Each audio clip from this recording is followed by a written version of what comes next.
Yo, what is going on, you guys? This is Gaming with Sal and welcome back to the channel. So in today's video, I want to go ahead and talk to you guys about someone that I rarely ever bring up here on the channel for some weird reason, and that is David Vonderhaar. Now, if you guys don't know who he is, which I think most of us who have stuck around with the Call of Duty franchise for quite a while do, but basically he's the face of Treyarch. Literally go up to anyone that has been part of the franchise for many years or are a fan of Treyarch's games, and they will bring up Vonderhaar when talking about things like World at War, Black Ops 1, 2, and 3, and 4. Basically, in short, David Vonderhaar is Treyarch, and Treyarch is pretty much David Vonderhaar. But anyways, when it comes down to games like I mentioned earlier before, Call of Duty World at War and the Black Ops series, David Vonderhaar was sort of this mastermind who really is responsible for the way the multiplayer is within some of these games. Or at least that's how I and most of the community saw him as. But when it came down to games, especially such as Black Ops 1, 2, and 3, he's always been heavily involved with multiplayer. Some even went as far as to say because of him, Treyarch is probably one of the best developers who make Call of Duty titles, and that without him, Treyarch would be literally nothing. Obviously, there will be a lot of more people nowadays in the Call of Duty community who would disagree with that, but just for the sake of argument, we're only going to be focusing on what most of the community has been saying about him over the past few years. However, when it comes down to Black Ops 4, things are a little bit more different. Apparently, it was recently discovered that David Vonderhaar supposedly has never played the Black Ops 4 multiplayer at all. Like, it's to a point where it seems like he hasn't even ever booted up the mode on his own account. Now, before I go ahead and get any further into this, I would like to give credit where credit is due by saying that this information was first discovered by another YouTuber who goes by the name of 402 Thunder 402, and was also then covered by a few more YouTubers who got the news before I was able to get to it. But I gotta give credit to those guys, especially Thunder, for,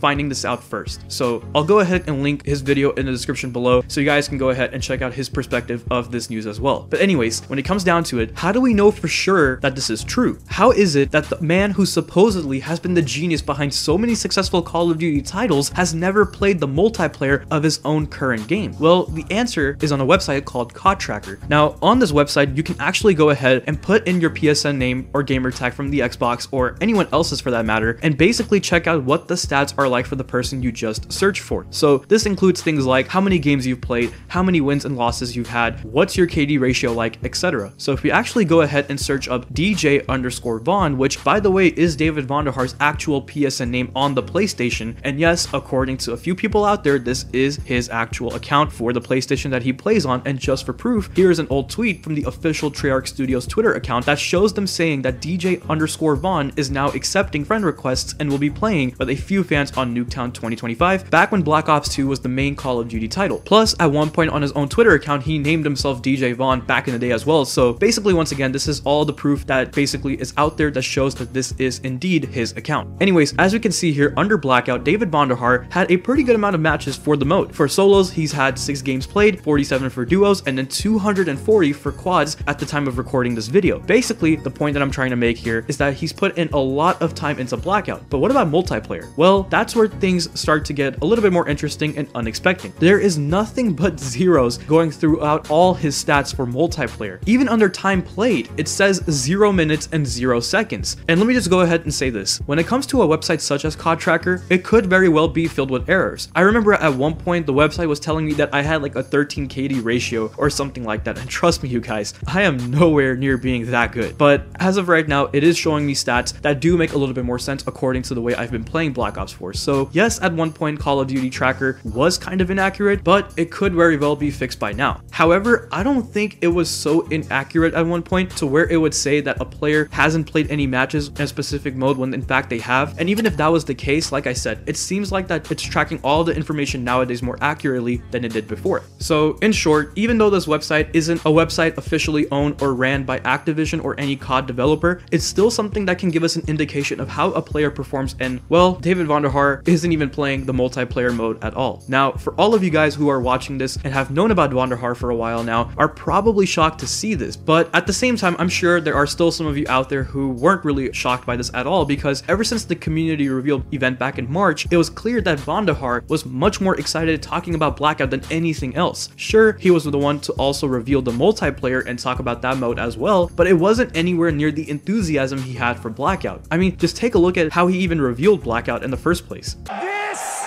is Blackout! Plus, ever since we got our first look at Blackout with the trailer that we got for the mode, Vonderhaar has always and only been talking about Blackout. On his Twitter, he only talks about Blackout. Back at Treyarch, he's only working on Blackout. And now, his own personal PS4 account, it shows that he plays nothing but Blackout. He even once called Blackout his little baby, and that it's essentially a giant love letter to the entire Black Ops series. How much do you love Blackout? I'm in love with it. It is my entire existence, frankly. Does it feel like your baby at this point? Basically, it's the only thing I do. So, long story short, he's all about Blackout and nothing else. And to be honest, I don't even blame anyone for thinking that he was also responsible for the multiplayer this whole entire time. And at one point, I was one of those people as well. Because think about it, when Black Ops 4 was first revealed, like I said, he was the one who came out and introduced what the multiplayer was going to be like. Then when the multiplayer beta was going live, he was also the one taking feedback from players on Twitter and updating us of what they're going to be doing for the mode. And combine all of that with the fact that he's been the lead of things that go on with some of the multiplayers of some past Treyarch games, then of course it was going to be safe to say that, you know, he's also part of the development team for Black Ops 4's multiplayer, at least until now. And now that I think about it, there might be an actual explanation for how all of this has even happened and why he decided to not be part of multiplayer this year. And mind you, whatever I'm about to say is just my personal theory and things that I'm putting together with my own speculation. So just want to put that out there. But regardless, it's a pretty interesting theory to say the least. So before I go ahead and reveal my theory, I'm going to go ahead and share with you guys about a few things that supposedly have happened at Treyarch, but just remember, these rumors are also based off of just speculation. So like I said, once again, this theory could just be completely wrong, but why not dabble into it, right? But apparently at one point, Black Ops 4 actually did have a campaign, and this actually lines up with what a leak came out through a supposedly fired employee from Treyarch recently a few months ago, talking about how there was a campaign, but it was later scrapped, and it seemed like it was going to be too far-fetched and too, quite, quote, outlandish. Then when it came down to multiplayer, we once got a leak saying how the mode was going to be similar to that of Overwatch and that there was going to be no kill streaks and just perks and just some sort of weird new system for the mode. I don't know. Basically, the leak said that it wasn't going to be anything like a traditional Call of Duty title, and that a few people who even got to test it way before Black Ops 4 was even announced didn't like it at all. And now, following up to this tweet that I'm about to show you guys, it makes sense to why David Vonderhaar once said this, where he basically said something along the lines of, "I'm glad my last version got